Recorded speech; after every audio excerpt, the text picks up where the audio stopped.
మహారాష్ట్ర వ్యక్తి మహమ్మద్ ప్రవక్తపై అనుచిత వ్యాఖ్యలను నిరసిస్తూ బెల్లంపల్లిలో జామా మసీదు కమిటీ సభ్యులు ధర్నా నిర్వహించారు. ఈ మేరకు కించపరిచే వ్యాఖ్యలు చేసిన వ్యక్తిపై కఠిన చర్యలు తీసుకోవాలని బెల్లంపల్లి ఏసీపీని కోరారు. ఈ సందర్భంగా ముస్లిం నాయకులు మాట్లాడుతూ ముస్లిం మనోభావాలను దెబ్బతీసే విధంగా దేశ ఐక్యతకు భంగం కలిగిస్తున్న వ్యక్తిపై కఠిన చర్యలు తీసుకోవాలని డిమాండ్ చేశారు. और कमीन सिफत इंसान ने, बल्कि इंसान नहीं जानवर नहीं बल्कि उससे बदतर ने हमारे आका करीम सल्लल्लाहु ताला अलैहि वसल्लम की शान में गुस्ताखियाँ की, और ये एक मुसलमान के लिए हरगिज़ बर्दाश्त के काबिल नहीं है।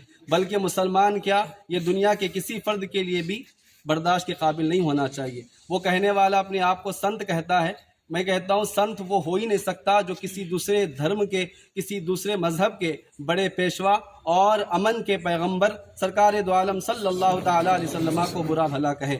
भला वो कैसे संत हो सकता है? संत तो वो होते हैं जो हर एक मजहब का आदर्श करते हैं, हर एक मजहब का, हर एक धर्म का वो एहतमाम क्या कहते हैं, उसका ताज़ीम करते हैं और उसको मानते हैं और उसके लोगों की इज़्ज़त और अदब एहतराम करते हैं। हम तमाम यहाँ पर एहतजाज दर्ज कर रहे हैं और हुकूमत वक्त से मुतालबा करते हैं कि इस नापाक आदमी को जो अपना नाम गिरिराज रखता है, रामगिरी रखता है, वो महंत कहता है, मैं कहता हूँ वो महंत हो ही नहीं सकता, क्योंकि महंत ऐसा काम नहीं करते हैं। लिहाजा उसको फांसी की सज़ा दी जानी चाहिए और पूरे देश भर बल्कि पूरे दुनिया के मुसलमानों के दिलों को जिस तरह उसने ठेस पहुंचाया है, उसको भी जेल के पीछे डालकर फांसी की सज़ा दी जाने की हम मांग करते हैं। और पूरे शहरियाने बेल्लमपल्ली की तरफ से हमारी ये मांग है, बल्कि पूरे आलम इस्लाम की तरफ से हमारी ये मांग है। हम उम्मीद करते हैं कि हुकूमत वक्त हमारी बात को सुनेगी और उसके खिलाफ एक्शन लेगी और उसे सख्त से सख्त सज़ा देगी, और हम इसको हरगिज़ बर्दाश्त करने वाले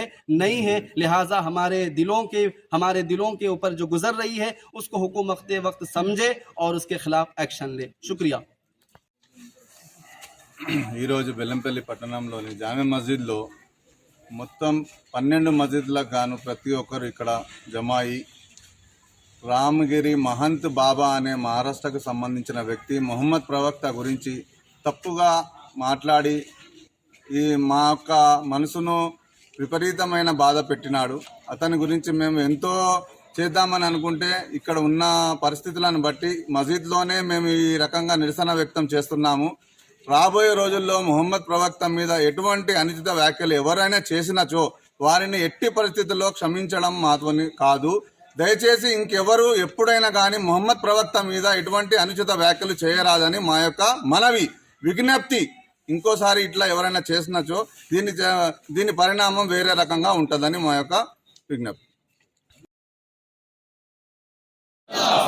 नबी को फांसी दो, गुस्ताख नबी को फांसी दो, गुस्ताख नबी को फांसी दो, गुस्ताख नबी को फांसी दो। लब्बैक लब्बैक लब्बैक या रसूल अल्लाह, लब्बैक लब्बैक लब्बैक या रसूल अल्लाह, लब्बैक लब्बैक लब्बैक या रसूल अल्लाह, लब्बैक। जानिसार बेशुमार बेशुमार आका तेरे जानिसार बेशुमार बेशुमार उस रिसालत पे मर मिटने का जज्बा, मेरे नबी से मेरा रिश्ता, मेरे नबी से मेरा रिश्ता, मिटाओ गफलत मिटाओ। या रसूल अल्लाह, लब्बैक लब्बैक लब्बैक या रसूल अल्लाह, लब्बैक